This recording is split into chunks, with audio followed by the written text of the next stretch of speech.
চুপে চুপে বলো কেউ জেনে যাবে, জেনে যাবে, কেউ জেনে যাবে।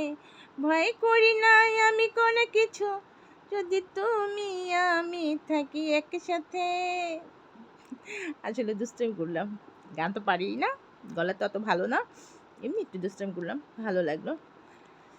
তো সবাইকে বলবো যে আমার হলো যে উম, আহ, ইয়া করতেছি যে নতুন প্রোডাক্টগুলি উঠাবো।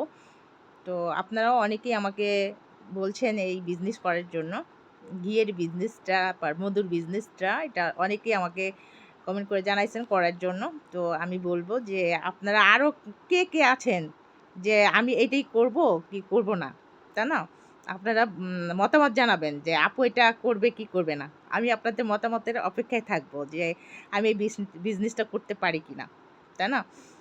থ্রি পিস যেহেতু উঠাইছি, গুড় তো বিক্রি করা শেষ হয়ে গেল, অনেক দিন গুড় বিক্রি করলাম। অনেক ভাইয়ারা, প্রবাসী ভাইয়ারা খুব বেশি বেশি গুড় নিয়েছে। আসলে ওদের প্রশংসা করলেও ছোট হয়ে যায় প্রশংসাটা। ওরা খুব মন মানুষের দিক থেকে খুবই ভালো, বড় মনের মানুষ, ভালো জিনিসটা খাওয়ার চেষ্টা করে, বাচ্চাদেরকে ভালো জিনিসটা দেওয়ার চেষ্টা করে। তারা তারা আসলে পরিশ্রম করে, পরিশ্রমের মূল্যটা বুঝে যে আমি যেহেতু পরিশ্রমই করি, তাহলে আমার সন্তান কেন খারাপ জিনিস খাবে, আমার মা কেন খারাপ জিনিস খাবে, আমার বউ কেন খারাপ জিনিস খাবে।